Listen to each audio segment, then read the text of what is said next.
everybody. Welcome back to this episode of From the Suggestion Box, navigating feedback, the good, the bad, and the say what? Well, we're doing something a little different today. And I'm always excited about I'm always excited in general, but I'm really excited today. All of my guests are from the UK, which is fantastic, which makes it a little bit early of a morning for me, but it was so worth it. Many of you all are going to know Mr. Rob Jackson, our good friend, and I'm having him for the first time on my podcast, and I'm so honored. I'm so honored to have him here. And he's brought along two phenomenal friends, Miss Helen Timbrel and Mr. Chris Wade. So I am going to have them introduce themselves, and then we are gonna dive right in. I'm not even gonna say what the topic is yet. I mean, you probably read it when you clicked on it, but still, we're gonna get into it in a minute, right? Okay, so Helen, would you like to introduce yourself? I will. Thanks, Nicole. So my name's Helen Timbrel, and now I work as an independent consultant and a researcher and a coach around the involvement of people in the charity sector. And my work tends to be a lot around volunteer involvement, but also kind of broader people involvement and organisational development. I've got into that work because I led large-scale volunteer programmes. I was a director of volunteering in national charities, and then went on to become a director of people and organisational development in charities. And then kind of as I worked independently, trained as a coach. I have a research strand to my work because I also have a kind of academic background in volunteering. My PhD was about volunteering in Scotland. So kind of my work now brings those academic interests and kind of professional interests together. Oh, beautiful. I love it. It's already going to be good. I'm excited. Chris, would you like to introduce yourself? Hi, everyone. Yeah, I'd love to. I'm Chris Wade. I'm a volunteering consultant over in the UK, mostly based in the UK, a little bit of work, oddly in Arabia at the moment. Who knows where I'll go next? But yeah, mostly consultancy, bits of training, keynote speaking, and like you run a wee volunteering podcast called the Time for Impact podcast. So sorry for the shameless plug. And yeah, I've like a bit like Helen, really. I've been a director of volunteering, but I've also been a director of people, and I came up through the volunteering world into HR and had to learn, I suppose, the hard way some of the HR world work, although I had some background in there. And seeing some of the sort of synergies between the two, and it's certainly given us food for thought over many years. So yeah, that's me. Welcome. Thank you so much. And the man who needs no introduction, but I'm going to do it anyway, Mr. Rob Jackson. Hey, Nicole. Hi. There's always a bit like this. You know that character Kent Brockman on The Simpsons? You might know me from such things as... hi, everybody. I'm Rob Jackson. If you don't know who I am, and there's absolutely no reason why you would, despite Nicole picking me up, I'm also an independent consultant based in the UK. I've been working in the volunteer engagement space for about 30 years. I don't have a PhD. I don't even have a degree. But I do have a lot of experience working with organisations, large and small, right across the UK and internationally. And I do a lot of kind of writing and thought leadership and training and consultancy. And Chris and Helen and I have known each other for a very long time. We work together in kind of different roles, but they have also both been clients of my business, Rob Jackson Consulting Limited, as well. So we've been working together on some cool stuff, which is the whole reason why we're on here today with Nicole. Ah, beautiful. Okay, so we're going to dive right in. We are talking about HR and volunteerism, or human resources and volunteer engagement, or director of people. We're going to be kind of throwing those terms around. And I've been the person who has always said, as a volunteer engagement manager, I am like HR, but for volunteer engagement. And some people that's really resonated with and cheered me on. And some people was like, how dare you say that? You do so much more. That is not who we are. So we're going to talk about all that today.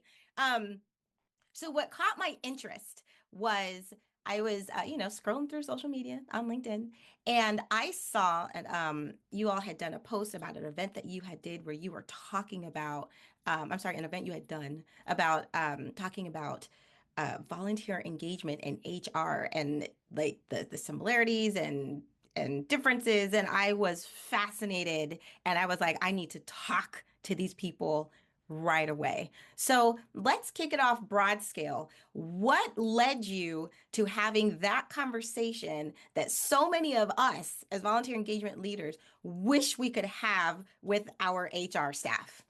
I think it would be fair to say it wasn't a quick decision, was it, Rob? Rob and I have been musing on this topic of is it different? How is it different? What implications are there for organisations around that for years? In fact, I appeared on your podcast 2020, Rob, maybe 2021. 20.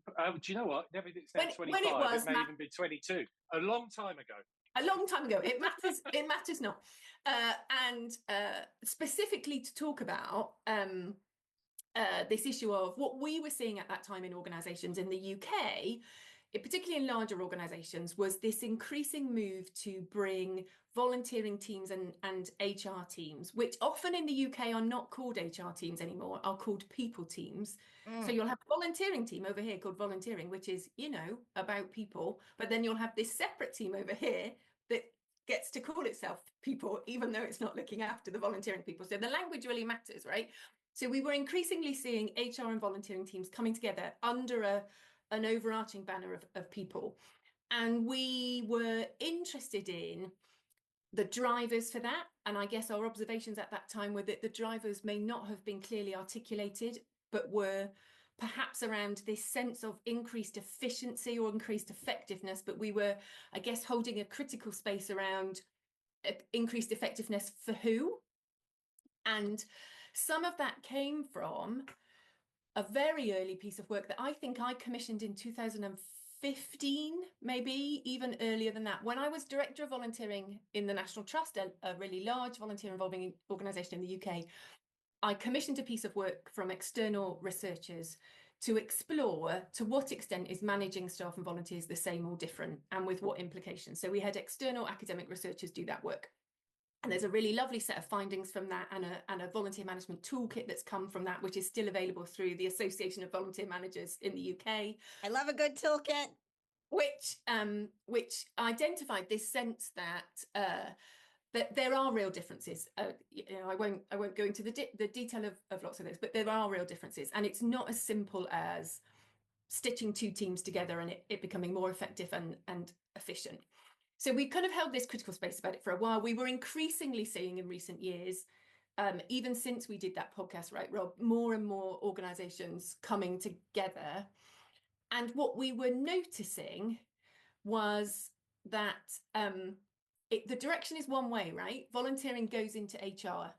I don't think I've ever seen it happen the other way. So we were noticing that direction and ponderous about those implications. And we were hearing from volunteer manager kind of colleagues and professionals that we knew some sense of discontent around that, or not always ease around it. But what we couldn't see was any support or space even for HR professionals to talk about the implications of that for them. And I was by then increasingly doing consultancy work in organisations where they'd made that transition and it had been bumpy. And I was talking to HR colleagues in those organisations who were saying it's really tough. We get given this other subject that we don't really know anything about.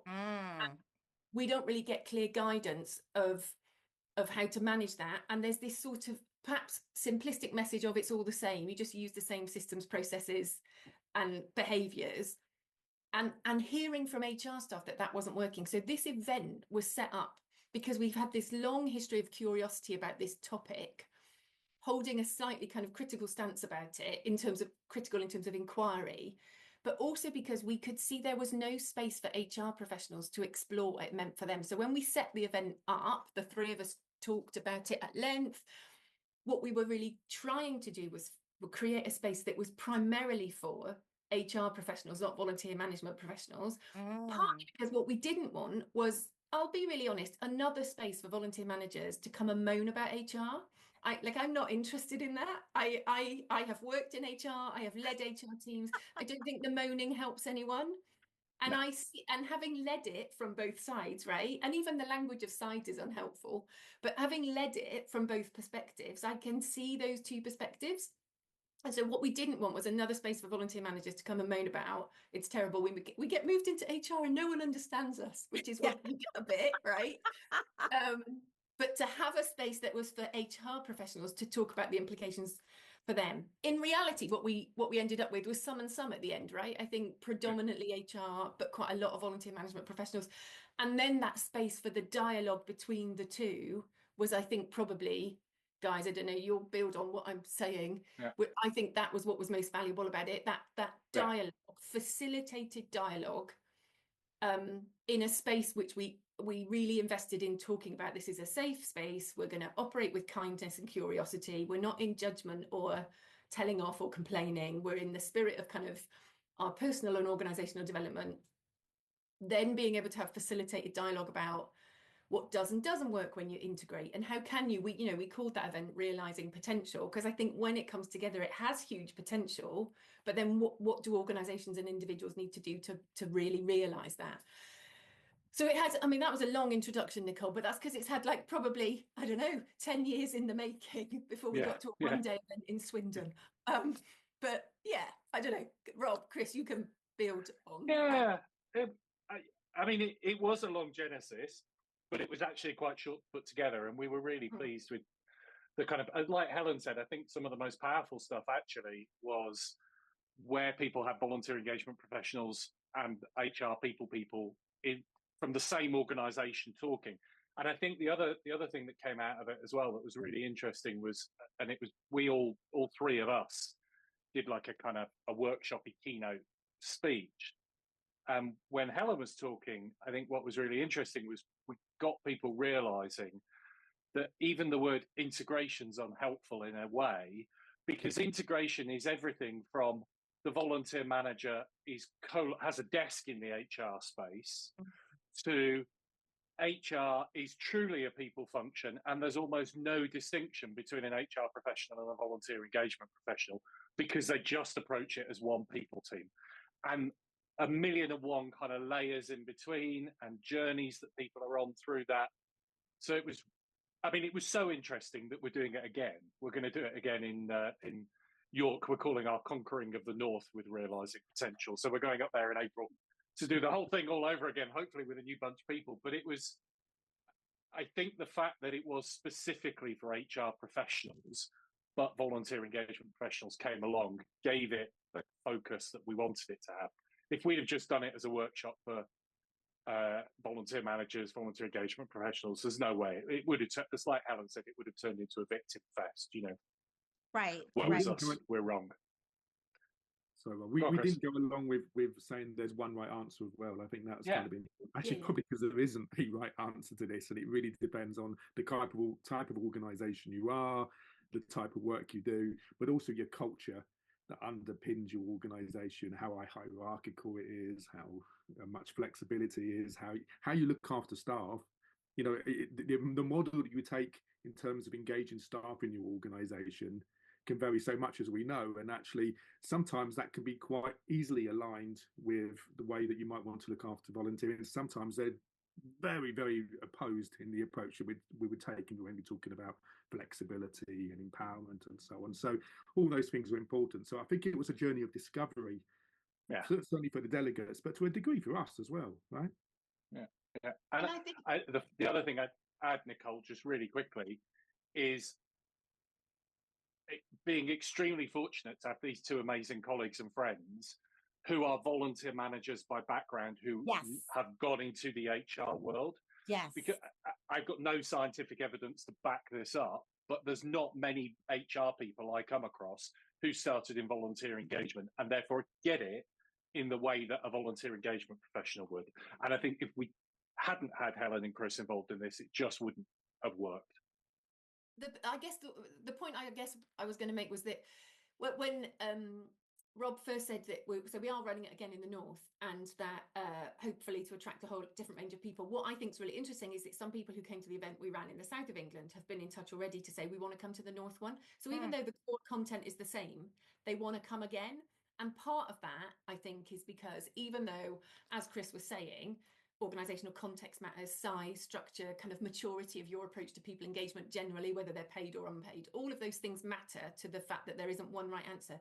It felt like what we had created was the first time that people could share experiences of this topic between organisations and were being encouraged to do that. And that was so valuable, I think, for people. So like you say, Rob, a member of staff and a volunteer manager from the same organisation coming together and then having the opportunity to talk to people from other organisations, it was just creating a network that didn't seem to exist. And we, I guess, on the outside of it now as consultants, had been looking and going, where is the network where these conversations happen in a professional world that I think volunteer management is really well networked, right? And people are really open and honest and transparent and share and support each other across organisations. It felt like on this topic there was a bit of a gap, and that's part of probably what this event helpfully addressed, maybe. Indeed. And one of the things that I love that you just said is hearing it from the HR professional side, where they are coming from. Because often on the volunteer engagement side, we're very like, well, this just makes sense because this, and, we have our perspective, but we never, well, I can't say never. Very rarely, I think, do we stop to think, well, what are they feeling about how it's affecting them, and what do they even think about this? I know I personally have never stopped to think about, well, what do they think? So I at the very least, I love just stopping to get another perspective, to even understand what their perspective is. People who are in HR who, like you said, all of a sudden we've acquired this other people position, and we don't really, we're just approaching it like we do everything else, and not maybe understanding the nuances. But who's explained it to them? Nobody, because it was just, okay, well, we got rid of the volunteer manager. Here, now you can do it. It's the same thing. It's people, and not necessarily. And I think that it's all people thing is so interesting, Nicole, because in consultancy work I've done in organizations where they've been at various stages of kind of merging or integrating, often what more junior members of staff or members of staff kind of at that first manager level will say in HR is, my director is saying, we want a one team culture, we want a one team approach, we're all people, we're an integrated approach. And it's the people beneath who are doing the day-to-day work who are experiencing that is really easy to say and really difficult to pull off, and possibly not appropriate to pull off. And what I think I sometimes find in that consulting, and I think we found in that event, was having the space to say that, having the permission as an HR member of staff to say, hang on, I've been given this thing that I don't really understand, and that I'm being told to do the same, but every time I try and do it the same, people who know about it tell me I'm doing it wrong. Like, it's relentless criticism often for those people who've been given an additional workload. You know how I said earlier, you only ever see the direction work in one way, volunteering HR. I can't imagine an organisation that would say to its volunteer management team, can you take all of HR and it's just a one team approach, it's a one people approach. And what are the assumptions that sit behind why the direction is only ever one way? And that's where I think we can think and probe a bit around the assumption that somehow volunteer management is easier, or because it's not an accredited profession in the UK in the same way that HR management is, there aren't, external professional standards that you've reached, this assumption that somehow it's just a bit more like common sense or just being nice to people. So the direction only ever goes in that way. I can't think of an example in all my decades of experience where it's gone the other way, where HR has been moved into volunteering and those volunteering staff been told to just pick up HR. Right. Like it never works that way. It never gets set up that way. And I'm not suggesting it should. I'm suggesting either model is unhelpful, right? Right. Okay. So let me ask you this, just off of if I were to ask you that quick question, I'm in the elevator and we have 60 seconds, and I say, okay, so what is the biggest difference between HR and volunteer engagement? I'd press the stop button on the list to start with. I think I did more than 60 seconds, but I mean, for me, I think there's something in the word resourcing. It might be where I'd start. You know, there's human resourcing, and I think there's a potential danger in always taking a resourcing model to volunteering. You know, if you're recruiting in the HR world, you're trying to find so many administrators to do so many jobs. You almost send out something on a job board and say, this is what we want. People apply, you pick the best. Actually, in volunteering, there may be an element of that, but there's something a lot richer to me. First of all, there's an element of marketing and customer management. So we've got to really sell people giving their time to volunteering as opposed to going to the bar, going to the sport venue, watching the television, watching Netflix, whatever it might be. So there's a much heavier element of marketing for me. There's also something about citizenship. But for me, volunteering is about building communities who are affiliated or have an affinity to a cause and going to keep coalescing around that and want to do something about something. Now, if you can get your staff team to do that, brilliant. We all love that. But actually, often that's not a human resourcing model. That is much more about building communities, building involvement in a cause. And all those things, for me, mean that actually when you're trying to involve volunteers, you've got to focus much more on the volunteer experience. You've got to be much smarter about who you're trying to recruit, how you're going to attract them, how you're going to keep them engaged. And you have to think much more long term about, they may stay with your organisation, they may come and go, but you want to keep building that understanding, and you want to do things with them rather than them. So it's much more collective and collaborative. Now, all those things can happen in the staffing world, and I think if you've got the right staff culture, brilliant, because that's much easier to align. But the reality of most of the organisations we work with, there's a bit of a cultural dissonance between those things quite often, in my view. Fabulous. So would you say that volunteer engagement would be similar to employee engagement? Because in terms of, I know like on the HR, like on the people side, it is that our job is to go out and get the best people to do the job. But then once they're here, how do we make sure that they're happy? How do we make sure that they want to keep coming back? Do you think there's that parallel, maybe not necessarily on like the recruitment side and the benefit side, but the employee engagement side in volunteer engagement, perhaps? I think there's a connection, certainly. I mean, I go back, when Chris was talking then, I was going back to what the legend that is Steve McCurley always used to say, and I always get this slightly wrong when I say it, but he used to say, loads of volunteer, this was like 20 years ago, loads of volunteer managers would say, we need to treat our volunteers like our paid staff. And flip that on its head and say, actually, we need to treat our paid staff like we should be treating our volunteers. So it's interesting when you get into conversations with people, I'm sure all of us have had a version of this conversation. And it kind of goes back to the toolkit Helen was talking about earlier that she did at the National Trust.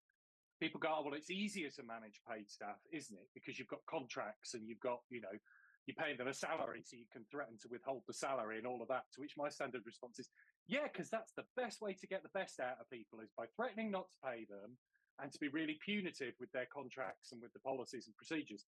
And of course, you don't have that kind of stuff in volunteer engagement. So I think more naturally, the cultivating the relationship, the curating the experience comes naturally to a volunteer engagement professional, because we know that that's what creates the right environment that will attract volunteers, that will make them want to keep coming back, that might make them stay long term and make an impact for our cause.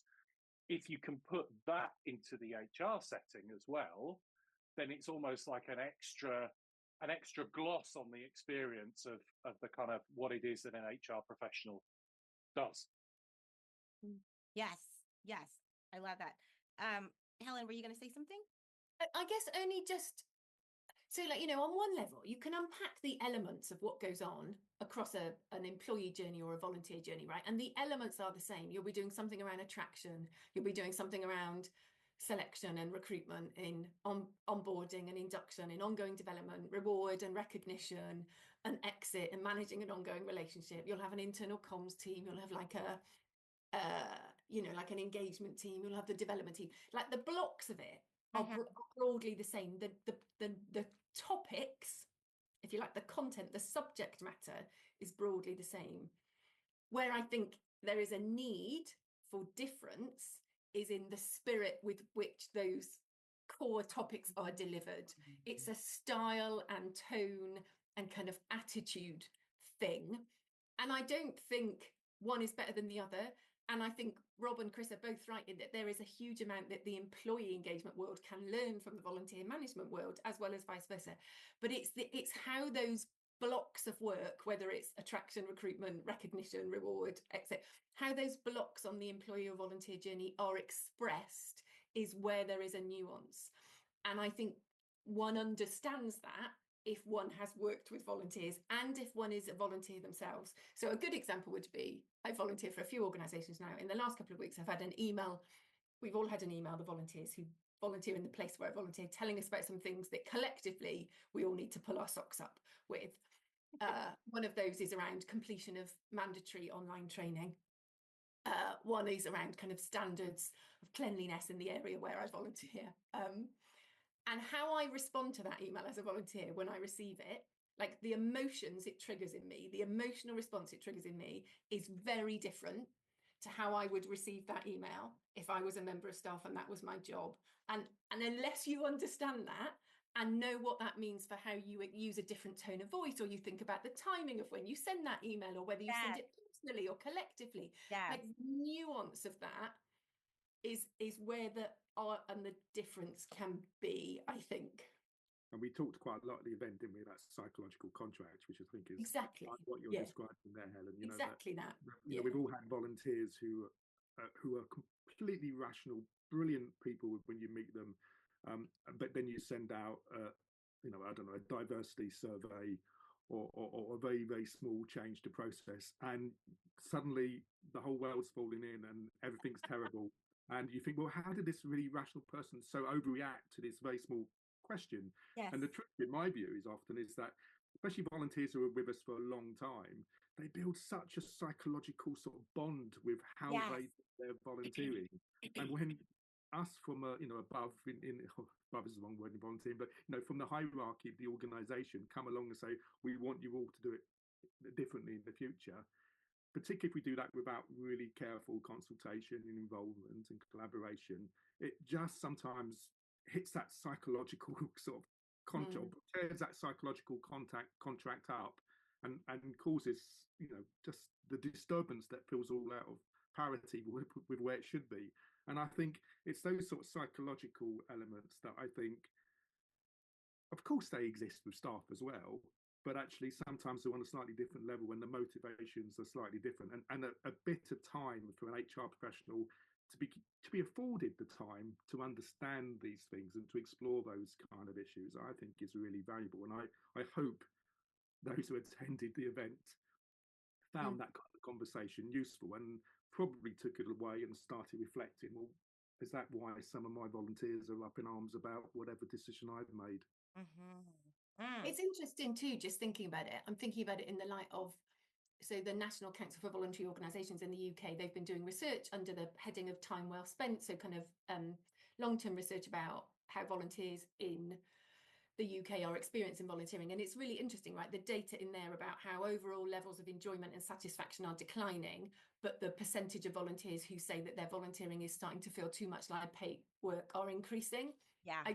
I don't think those things are unrelated, right? Yeah. And I think when we talk about how we approach volunteer engagement, those are really critical things to keep in our mind at a time where, particularly in the UK, volunteer numbers are declining. Yeah. And part of the discussion we had at the event, and it alludes to something you mentioned a couple of minutes ago, Nicole, was that idea, and we've seen it with some organisations here, that as the kind of cost of living crisis has hit and their budgets have got squeezed, they've taken a decision where they've said, volunteers and paid staff are just people, right? So we'll shove it all in the people function. We'll get rid of all the volunteer engagement expertise. So, okay, that's not the ideal way of integrating volunteering in HR. I think we can kind of all buy into that at the start. But what it's also done is it's failed to recognise that the way that volunteer engagement is changing is to be much more community-led, much more community engagement, much more informal in the way that it's driven. And that set of skills I mean, there's lots of volunteer engagement professionals that don't have that specific set of skills, but there are even fewer HR professionals who have that specific set of skills. So if you're getting rid of all of the volunteer engagement side, you're actually creating a bigger gulf in some ways between your now people function and what it is that you need to offer to bring people in. And that I think is going to be a real challenge for some of those. Not everybody's made that, but some have. And I think it's going to be really interesting to see how they manage with that. I think they're going to struggle.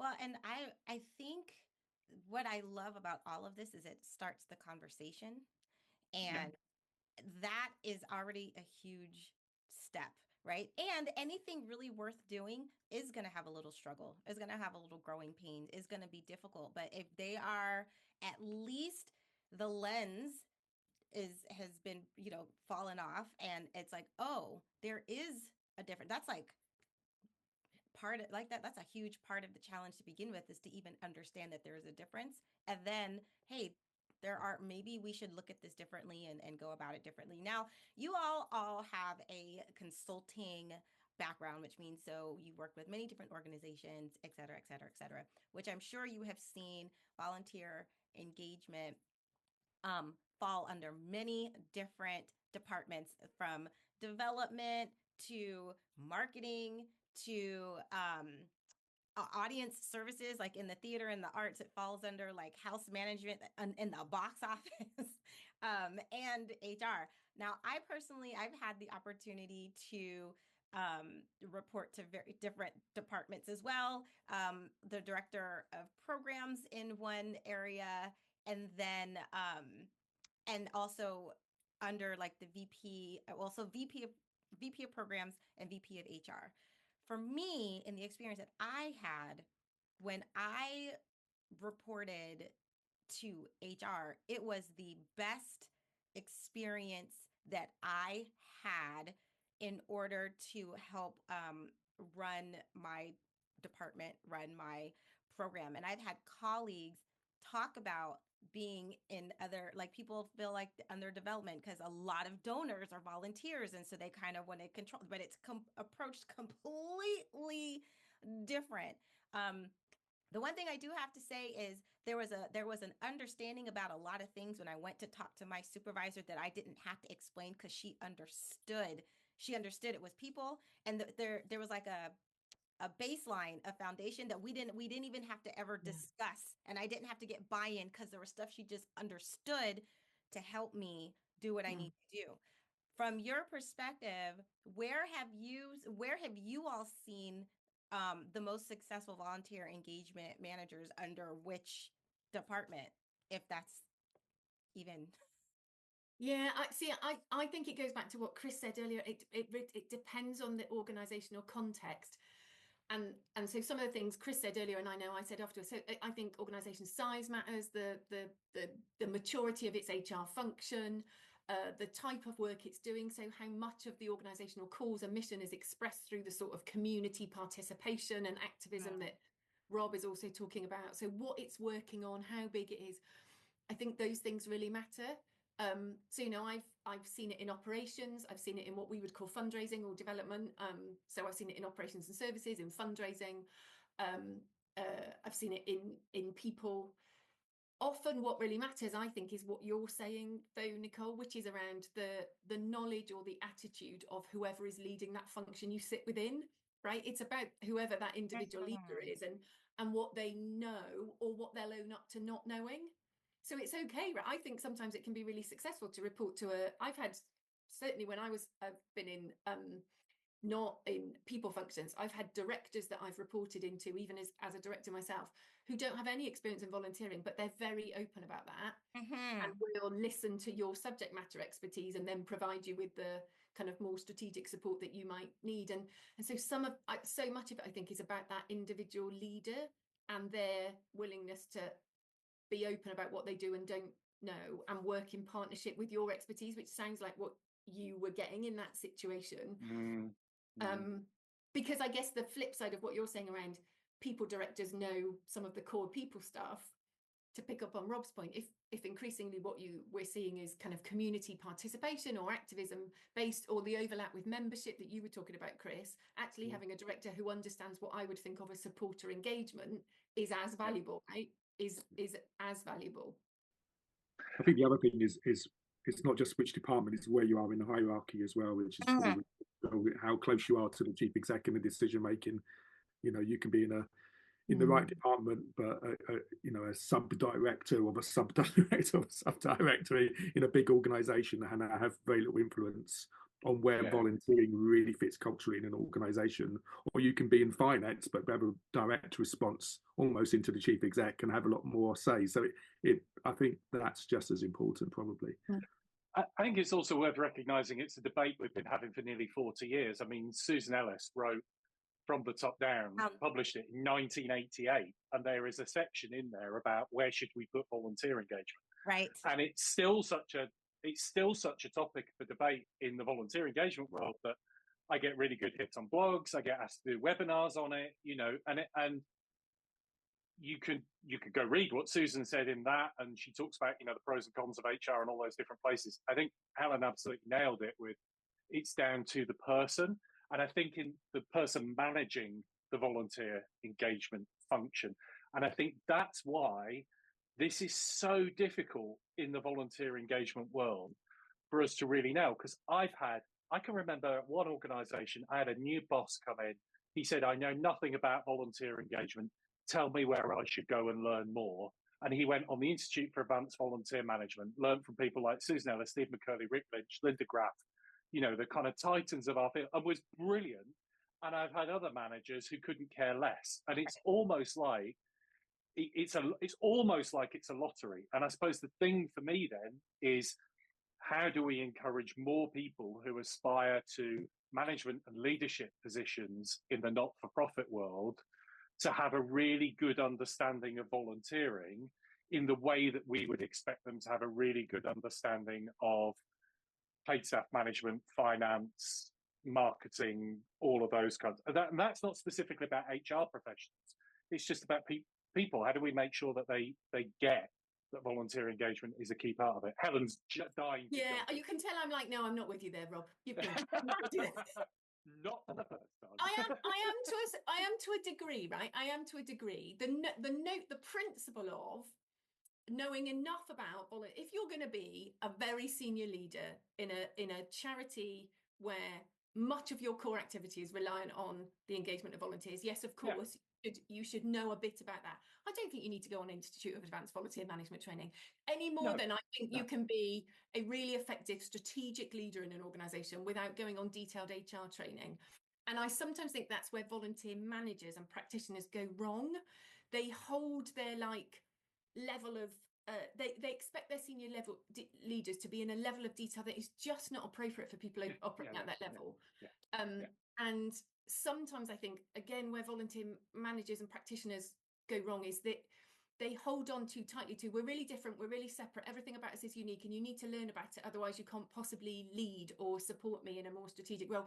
That is just not true, because it's something about recognizing the difference between practice and management and strategic leadership. And for me, part of the responsibility lies with those volunteer managers and volunteer leader practitioners to develop the strategic thinking ability and the influencing ability to be able to work effectively with whoever they report into, even if they know nothing about it, right? Like that's our responsibility when we were at that level. That's what we need to learn how to do. So we take some of the responsibility ourselves when we're in those positions, not just moan about they don't get it. Totally.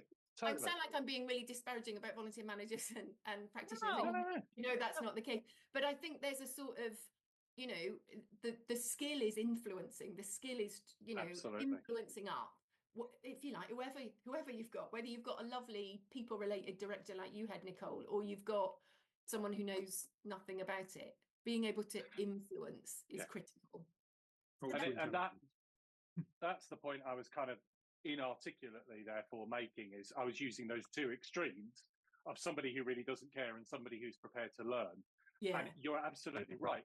Andy Fryer talks about this, about the evolution of the volunteer engagement profession as being from starting in kind of really people focused, none of the bureaucracy, none of the processes, none of the system, then getting really process focused. And now, absolutely, it's about influencing. It's about change. It's about being strategic. It's about help. So it's top down and bottom up, isn't it? It's about making sure that the volunteer engagement professionals enthusiastic, competent, capable of influencing, but also that the person leading that function is also willing to learn and see a perspective on it. If they're not willing to learn, if they just walk in and go, volunteering is not important, you're on a hiding to nowhere. Sorry, Nicole's trying to jump in. Sorry, No, Nicole. that's okay. It leads right into the next question that was in my head, right? Because I want this to be after people listen to this, they have like a step, they have something that they can do to help make everything better, right? So for somebody who is listening to this, regardless if they're on the HR side or if they are on the volunteer side, what is something that they can do to start making those connections, to start doing something differently? Is it really set up some time with your HR director? Is it set up some time with your volunteer engagement manager and sit down and really have a conversation to understand what they're doing? Like, what is it that we can do to start bridging that gap? Helen, to your point, instead of, oh, nobody listens to us, right? Okay, cool. We all get that. We know it. We all agree on that. But how do we move past that? What is something that we can do to at least even start trying to, we're not going to change anything overnight, but maybe we can plant a seed somewhere. What could we do? I'd start with impact personally, really know the impact of your volunteering. And if you can demonstrate the impact of volunteering and have the cultural intelligence to be able to describe that in a language that your CEO, your board, whoever it is you need to influence would understand, and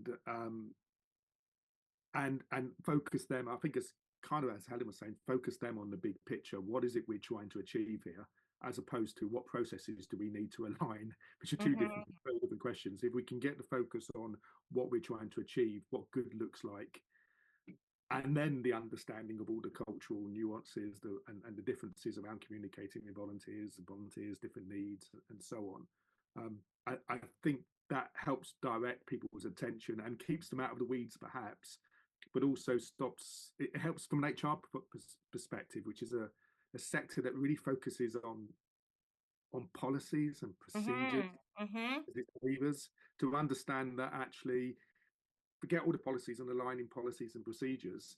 Think about the big picture and think that actually the levers that you've got to pull to influence volunteering are going to be different ones. So then they can help enable you with the space and the creativity to put in place the right environment, the right levers, which are far more softer to enable volunteering to go. But I think unless you can be really focused on what the impact is in the first place that you're trying to achieve, that's where I would start.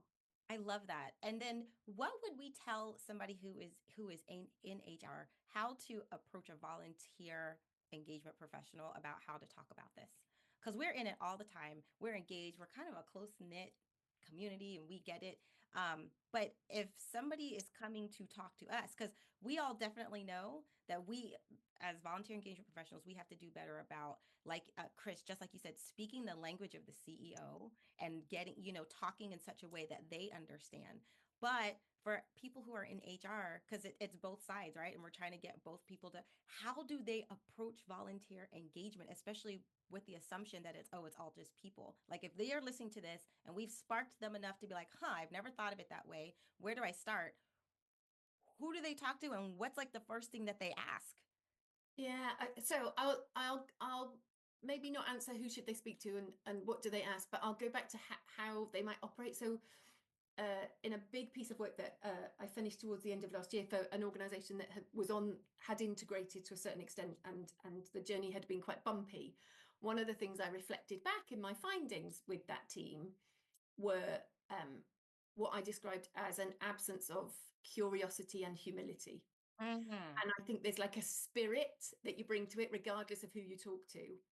That my encouragement on both sides, and I really don't like the language of sides, but I can't come up with anything better either, Nicole. So I get why we're saying sides, but like from both teams maybe, or both professions, a spirit of curiosity and humility, being open to there's some stuff that you don't know here and you're going to get wrong, and that'll be okay. And let's be curious about what goes on the other side. So there's a spirit of that, I think. And then if you've got that spirit, if you adopt that spirit of curiosity and humility, that will probably mean you'll be open to talking to 3 or 4 different people in your own organisation or another organisation, or you'll start going to events that you wouldn't normally go to with people that you wouldn't normally hang out with. You're like unexpected coalitions and conversations, and being prepared to put yourself in a place of unknowing, not knowing, and discomfort to be able to learn. It feels like there's the spirit of that I think is what sits behind it for both, almost. I think you nailed it. I love Yeah. it. It's almost like it builds. Susan Ellis always used to talk about looking from the volunteer engagement professional side, looking for the teachable moments. What are the little things? You know, there's big stuff that you can do, but there's also what are the teachable moments where you can help educate others. And when you were talking there, Helen, I'm thinking, yeah, and there's also that sense on the volunteer engagement side of the taughtable moments, where you're open to being taught stuff by people who aren't in the volunteer engagement world. Yes. And what are those teachable and taughtable moments from both sides? I remember when you and I talked, Rob, about this topic in depth, in whichever year we decided we did that podcast, in the early whenevers we did that, in the early 2020s, that podcast. One of the things I remember talking to you about in that was like how behaviours and attitude will override any structure. Yeah. So you can be located wherever you like in an organisation, or you know, wherever you find yourself, and however many staff you've got and however many staff HR have got, if you've got the right behaviour and attitude, you can make progress in that. You can navigate through that. And so that behaviour and attitude kind of, it's just overrides structure if we've got that right, I think. I'm really itching to go back to a thing Chris said about starting with impact. And Chris talks about kind of being able to map and evidence the impact that volunteering is making, which I completely understand and support. And there is a really good case for that. I guess I would maybe say there is value in starting at the other end, because that is a looking down into volunteering in more detail in order to come back up to where does this influence the organisation. I would always say to people to start with, what is your organisational strategy? What is your organisation trying to achieve, regardless of what it's asking of volunteering? Because it might not be asking anything of volunteering right now, because it's probably not thinking about it. Exactly. So I would go right back up to, what is your organisation interested in? What's its cause and mission, and what's its strategy to deliver that? And then I would be thinking about, how do I locate volunteering within that? Because in very few organisations is volunteering and the provision of volunteering opportunities the end goal in itself. It is much more common for it to be a way in which the organisation achieves its mission and purpose, right? So I would always be going back up to, what's the organisational strategy? How do I get better at articulating and evidencing the role that volunteering plays in the delivery of the organisation strategy? So I would do it that way around. And when I was thinking about the question you asked just now around kind of what have been some of the things that have been useful in doing that, I think about pivotal moments in my career. So when I was a head of volunteering, before I'd reached a director level, I had an internal mentor who was a director. He was a regional director. And so he was Mark Harold. He was an absolutely brilliant combination of support and encouragement for me as an individual and my topic, and a real kick up the arse about, but in the organisational strategy terms, why does that matter, Helen? That matters to you and your team, but in organisational strategy terms, why does that matter? And he would push really hard on lifting how I was thinking about and working. And he was really key in my shift into being able to operate at a strategic level. And then that, alongside other development things I did, I think help with that career trajectory that I know you're interested in. But I'm not saying I'm not saying it's wrong what Chris has articulated. I'm saying I would encourage to start, well, maybe not just at the different end, but to hold both of those things in mind. And I really, really like that, because I got kind of like that cold water in the face reality pushed about a year ago when I was laid off from my job, and I was talking to somebody who was like, I don't remember, he was like either a VP in an organization, or he could have been the executive director, because whatever, he was super, super high up. And I was telling him about this, and he was like, well, Nicole, it's similar to what you said. He was like, this might be hard to hear because, what you're talking about, it's important to you, but overall in the big scheme of things, how does it line up? And it's like, we have to get out of the right here and nobody pays attention to us and we're always da da da da. Well, how do we look at how what we're doing is affecting not only the outcome, community wise, but how does what we do affect our colleagues next to us? And we've been kind of put into a corner that people believe that they just take the volunteer management part out, the building is still going to run. They don't understand that leg, it's a pivotal leg, but nobody's ever thinking about that. So I think pulling that broad scope back and thinking, like you said, strategically and big picture minded is so important. And it leads me into the next question of, when it comes to, career trajectory, right? I feel like a lot of us, we feel stuck. Like we want to go higher and we want to, get promoted and go higher. And it's like, oh, but we always get looked over.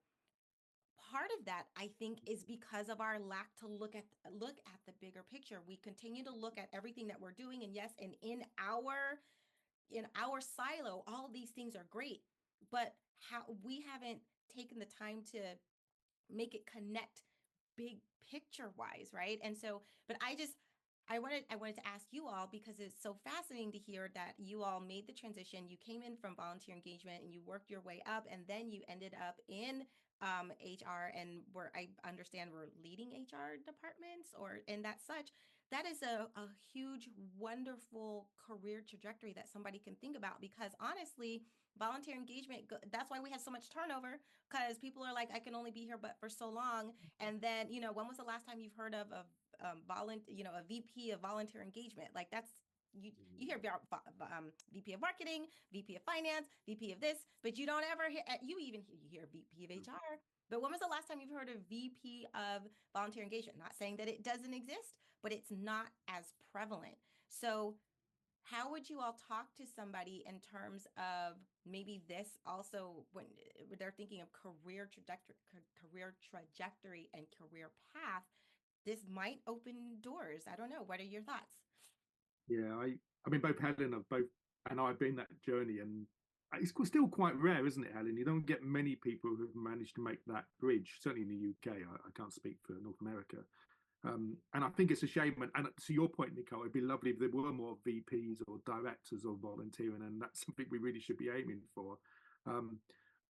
But I would certainly love to encourage the profession, and not just to learn about HR and do some qualifications in that area, but actually look at the whole wider running of your organization. Say yes to every opportunity that comes along, learn about the colleagues in other departments, work with them, collaborate with them, and find routes into broadening your experience beyond volunteering as much as possible.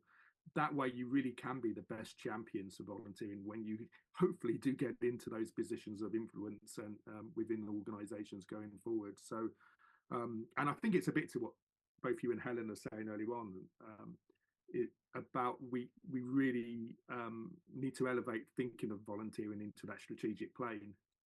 And in my mind, impact is part of that. But we really do need to think about where do we fit into the bigger ecosystem of the organisations we work with and the environments that we're trying to address through our causes, and be able to articulate solutions to those things. And I would collaborate with everybody and anybody, and take every opportunity. And if that means the odd sideways secondment into another department, I think that's only going to enrich your career in the long run.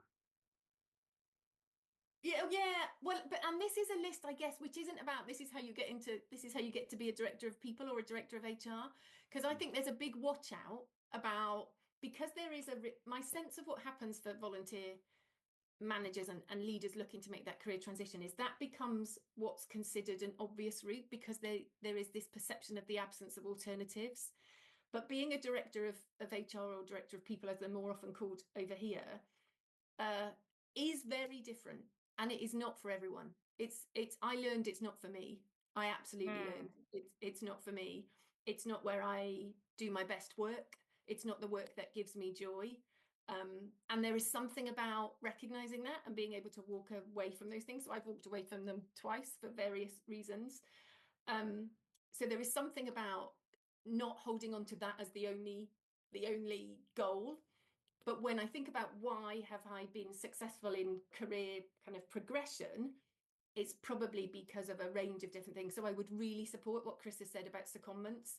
And I did a number of, I had, I think, 3 really impactful secondments in the 11 years I was at the National Trust, 2 of which were around kind of organisational development work. And I didn't even know organisational development was a thing until I did those secondments. And then I really loved it. And the organisation supported me to do accredited qualifications and training in organisational development. And I would never even have known that was a route if I hadn't just put my hand up and said, I'm interested in this secondment. And I did that at a time where I'd been in my core role for a little while. I was on the edge of being a bit bored. I really loved the organisation, but I didn't feel stretched. I was young enough at that time, the hazy days where I was young enough to want to continue to I had the energy to be really stretched. So I did those secondments. So I would really recommend that. Having a mentor, like I talked about, has really helped me.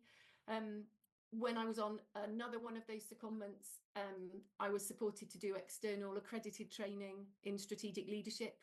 And that really helped because I didn't do anything about volunteering in that course. I was with a bundle of people who were strategic leaders from other organisations.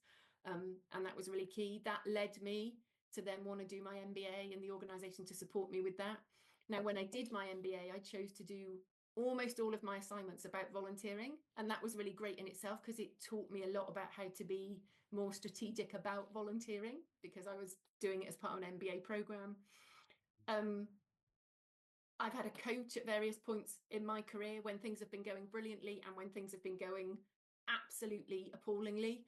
And that has been invaluable too. So investing the time in those things has been really critical. And I did, like Chris, I think, I've got the core HR qualification. So I've got the Chartered Institute of Personnel and Development accreditation, which is what's considered critical in this country. I don't have any volunteer management qualifications. Well, I'm in a PhD, but that's not a practical qualification. I'm not dismissing. Wow.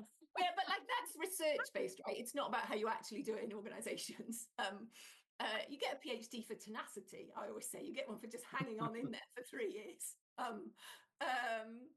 Yeah, so and so I sometimes observe volunteer managers try and find more and more volunteer management qualifications because they think that will progress them. I don't hold any, and I've done broadly all right. I have never appointed or not appointed someone into a volunteer management or leadership role on the basis of whether they've got a volunteer management qualifications. I just, it's not what I would look to. I would look for that more organisational development lens or perspective, that strategic leadership ability, that ability to influence and work across complex organisations, all of which has come for me with learning and development that's been absolutely outside of volunteering. Yeah.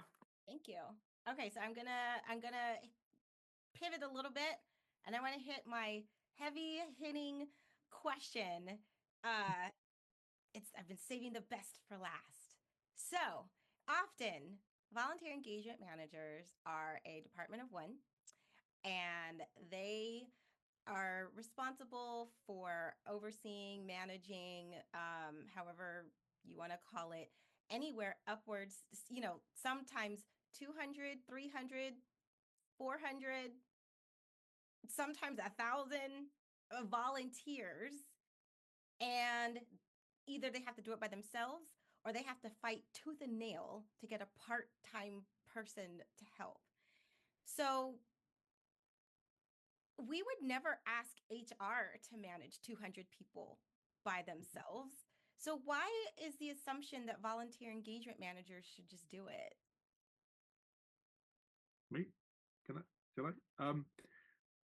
For me, there's a good question there, and I mean, we can go on all day, but there is something that really hits the nub of the question about the difference between HR and volunteering in that question. which for me, or at least the difference between staffing and volunteering. In some organisations, at least, and increasingly because of the trends in volunteering is much more about curating experiences and much less about managing what people do. And that, for me, that's back to the resourcing. That doesn't work for every volunteering scenario. Clearly, some need a lot more close management than others. But for me, if volunteering is about curating experiences, about building communities, is about citizenship, then I think you can get away with those sort of numbers a lot differently than if you're looking at a staffing position where you're line managing somebody. That's my answer. Doesn't make it right, but I understand where you're coming from. No, I mean, no. I'd love Sometimes to see I think it's I would agree with Chris, and I think it's also sometimes a reflection of the stage of maturity of the organisation's understanding about volunteering.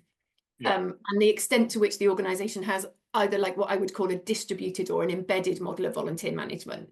So those 250 volunteers are not doing work on volunteering, are they? They're doing operations work or fundraising work or communications work or running a theatre or opening a museum. And in the staff world, those people would be managed in those teams and departments. There would be a distributed and embedded approach to staff management, as opposed to this sense that because they're a volunteer, they just have to be managed by the volunteer manager. So that's why I always work really hard to help people understand the difference between volunteer management and volunteering management. Like most often what those managers and leaders are doing is overseeing volunteering, not the volunteers. And I sometimes think organisations don't have that more mature understanding of that distinction. Yes. And it comes from that. So it's a sort of, that is a structural thing. It's an understanding of that. And often some of the most impactful moments are in consulting work I've done are just reflecting that point back in an organisation and saying, look, so it's all this is really about is this. You've accepted and operate with an embedded or distributed model in staff, but you're not in volunteering. Do you want to continue to do that? Because if you want to continue to do that, you need to resource it, or you might want to embed it, in which case you're going to really need to invest in volunteer management capability across your organisation, right? And when I think about organisations where I've been successful in growing volunteer numbers, it's been because there's been a really strong investment and programme of building volunteer manager capability across the organisation, not in a volunteer team. I think the one other thing I would briefly say is that sometimes volunteer managers need to be okay with letting go of their people. And trusting that the rest of the organisation will manage them, right? So volunteer managers sometimes like to hang on to them, don't they? That horrible language about my volunteers. I really struggle with that language. Like, and I get it because it feels good to have you get to say, I've got 250 people and there's a safety in that. But success is probably having none of those reporting into you and being embedded across the organisation. So volunteer managers need to be ready to let go, as well as organisations ready to receive. It's both of those things. That was beautifully said. Beautifully said. Robert, I can't say any better than that. I was going to say, I mean, that I was like, mic drop. And I mean, that was beautiful. That was beautiful. So thank you all so much for being here today. Like, I mean, we could literally talk for another 2 hours easily. How can everybody who is listening to this, how can they contact you, reach you? Helen, how about you? So I'm easy to find on LinkedIn, just Helen Timbrel. You will find me on LinkedIn. And similarly, I have a website, which is just helentimbrel.com, www.helentimbrel.com. People can find me really easily. And I would love that. Awesome. Yes. And Chris, how about you? Similarly on LinkedIn, where you'll have to look for Chris Wade Chartered FCIPD, which may mean absolutely nothing to those of you in North America. But Chris Wade with some weird stuff on the end, you'll be able to find me. Or I'm at chris.wade@timeforimpact.co.uk. Wonderful, wonderful. And Rob? So LinkedIn, same as the other two, Rob Jackson. It's also LinkedIn is where we put almost all of our marketing for these events. So if you follow us, you will be able to see the kind of stuff we're putting out about the event that's coming up in April. And you can also go to robjacksonconsulting.com, and then on the Contact Us page, there's some links there that take you out to things like the blog and the podcast and all that kind of stuff. Wonderful, wonderful, wonderful. Well, this was a phenomenal conversation. I hope we are able to continue it. And I know you all are going to continue the conversation. So I want to thank you for the work that you have started and the work that you're doing to really help, like you said, building community and operating in humility and curiosity, because that is how we're going to grow. So everybody, thank you so much for hanging in there and listening. If you make sure to click like, subscribe, share this episode, share it with your HR manager, share it with your volunteer engagement professional.